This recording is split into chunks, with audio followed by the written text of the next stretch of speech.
I never imagined I'd end up becoming that neighbor. You know, the kind people whisper about afterward. The one everyone says took things way too far. But there's only so much a person can tolerate before they stop trying to be polite. And once someone stops being polite, that's usually when things start getting interesting. It all started with Karen. Now, technically, her real name wasn't Karen, but honestly, if there was ever someone who perfectly captured the full HOA enforcing, rule-quoting, boundary-crossing energy of a Karen, it was her. I bought my property about 2 years ago. It was exactly what I'd been looking for. 5 acres of land just outside a suburban neighborhood. A decent house, a large barn, open space, and most importantly, privacy. That was the whole reason I bought it in the first place. No HOA, no committees, no monthly meetings about acceptable mailbox colors or approved grass heights. Just freedom. What I didn't fully understand at the time was that my property bordered a neighborhood that absolutely did have an HOA. And not just any HOA either. This one was hyperactive, obsessive, and run like a dictatorship by Karen herself. At first, everything was fine. I kept to myself, waved politely when neighbors passed by, and maintained my property well. No loud parties, no trash scattered around, no junk vehicles sitting in the yard. Nothing that would reasonably bother anyone. Karen introduced herself during my very first week there. She marched straight up my driveway carrying a clipboard, wearing a tight rehearsed smile like she practiced the interaction beforehand. "Hi," she said. "I'm Karen, president of the HOA next door. I just wanted to go over some community standards with you." I remember staring at her for a second, confused. "I'm not part of the HOA," I replied. Her smile twitched slightly, but she recovered almost instantly. "Oh, I know," she said, "but your property is adjacent to the neighborhood, and what happens here can still affect our property values." That was the first warning sign. I politely declined her little list of guidelines and made it clear I wasn't interested. She did not like that. Over the next several months, the complaints and suggestions started rolling in. First, it was my fence. Apparently, the wooden fencing around my property didn't fit the aesthetic of the neighborhood, even though it sat completely on my land. Then she complained about my barn. Too rustic, she called it. After that, it was my gravel driveway, which she claimed looked overly industrial. Every single time, I gave her the same response. Not her property, not her business. That should have ended things. It didn't. Karen escalated. She started filing complaints with the county. Noise complaints, zoning complaints. At one point, she even submitted a ridiculous report claiming I was running a commercial livestock operation because I owned 2 goats. 2 goats. Every complaint was investigated. Every complaint was dismissed. I was fully within my legal rights every single time, but dealing with it was exhausting. Still, I stayed calm and held my ground. I assumed eventually she'd get bored and move on to someone else. That was my mistake. I seriously underestimated Karen. About a year after I moved in, she approached me with an entirely new idea. She explained that the HOA was supposedly organizing a large community event, some kind of summer festival, and claimed their neighborhood common areas weren't large enough to host it. Then she casually suggested my property would be perfect for it. I actually laughed out loud. "No," I told her. "Absolutely not." Her expression immediately hardened. "It would really help build community relations," she insisted. "I'm not part of your community," I replied.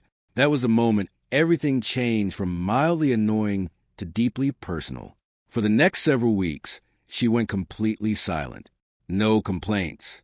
No surprise visits. Nothing. And honestly, that should have worried me more than it did. Because Karen wasn't the type of person who simply gave up.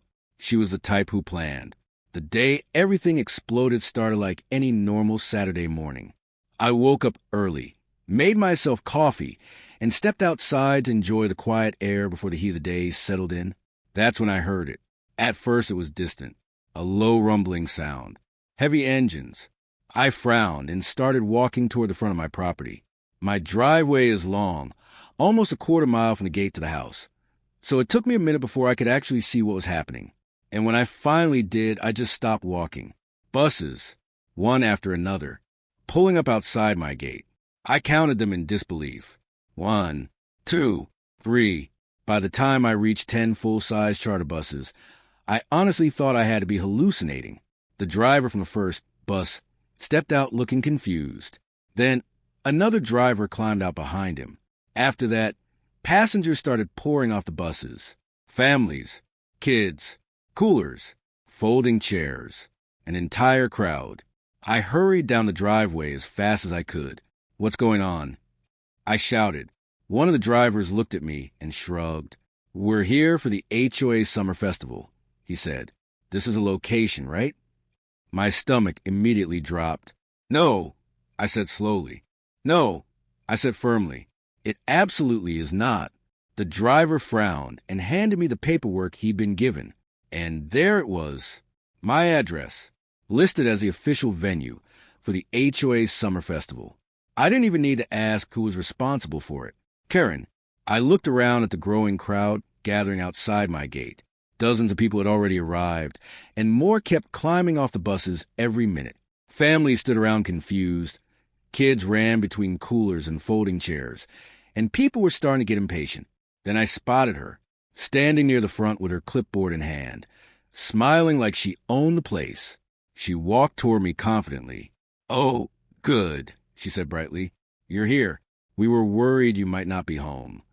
I just stared at her for a second, honestly trying to process the sheer level of audacity. "You told all these people to come here?" I asked. "Well, yes," she replied casually. "Like we discussed, your property is the perfect location for the event." "We never discussed that." I snapped. "I told you no." She waved a dismissive hand. "You were hesitant," she said. "But I knew once you saw how important this would be for the community." "Karen," I interrupted, my voice completely flat. "You brought 10 buses full of people onto my private property without permission?" Her smile slipped for half a second before snapping back into place. "It's already happening," she said. "Let's not make a scene." And that was the exact moment something inside me clicked. She thought she'd trapped me. She thought social pressure would force me to cave in and let it happen. She thought wrong. I took a slow breath, turned around, and walked calmly back toward my truck. Inside was a remote control for my front gate. Now, my gate isn't decorative. It's a heavy-duty steel security gate. Normally, I leave it open during the day because there's usually no reason to close it. Not this time. I pressed the button. Immediately, the gate started sliding shut with a loud metallic grinding sound that echoed down the road. Karen's smile disappeared instantly. "What are you doing?" she demanded. I didn't answer her. I simply walked back toward the entrance while the gate slowly closed all the way across. Outside, hundreds of confused people stood staring in through bars, murmuring to each other. Then, once the gate fully shut, I reached through and locked it with a loud, solid click. "You cannot be serious," Karen snapped, her voice rising. "Oh, I'm completely serious," I replied calmly. "This is private property. You and everyone you invited are trespassing." "You're ruining the event," she shouted. "You never had an event," I said. "You had a fantasy." By now the crowd was getting restless. People were asking questions. Kids were whining. The bus drivers were checking their watches and making phone calls. Karen turned back toward me, and for the first time all morning, I saw actual desperation starting to creep into her face. "Just open the gate," she said quietly now. "We'll only be here a few hours." "No." Her face immediately flushed bright red. "I already paid for everything," she hissed angrily. "The buses, the catering, the entertainment. Sound like a you problem." That's when she completely lost control. She started yelling loudly, accusing me of being selfish, unreasonable, hostile, and even threatening legal action against me. I just stood there and let her rant. Then I calmly pulled my phone out of my pocket. "I'm calling the county sheriff," I said, "to report trespassing and unauthorized use of my address." That shut her up immediately. "You wouldn't dare," she said. But the confidence was gone from her voice now. I was already dialing. About 15 minutes later, 2 sheriff's deputies arrived at the scene. They took one look at the situation. 10 charter buses, a massive crowd of stranded people, and a locked private gate, and immediately started asking questions. I explained everything clearly and showed them the paperwork the bus driver had handed me. My address, my property, no permission. Karen, of course, immediately tried spinning the story. She claimed there had simply been a misunderstanding and that she thought I'd eventually agree once everyone arrived. The deputies were not buying it, not even a little. They informed her very clearly that she had organized a major event on private property without consent, directed hundreds of people there, and was now personally responsible for removing every single one of them immediately. What happened next was absolute chaos. Bus drivers scrambled to coordinate new locations. Vendors started calling for instructions. Parents complained loudly, while kids cried and wandered around confused. And Karen? She looked like she was seconds away from completely imploding. It took almost 2 full hours to get everyone cleared out. 2 hours of noise, frustration, embarrassment, and public humiliation. I never unlocked the gate once. I just stood there quietly and watched the entire disaster unfold. Finally, the last bus pulled away, and the road outside my property became silent again. Karen lingered behind, of course.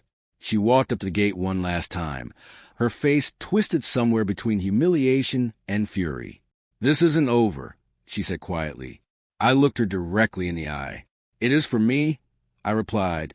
Then I turned around and walked back up my driveway without another word. I never looked back. In the weeks after that, everything changed. The complaints stopped completely. Karen avoided me whenever possible, and word about what happened spread to the neighborhood fast. As it turned out, a lot of people there were already tired of her behavior. This incident was just the breaking point. A few months later, I heard she'd been voted out as HOA president.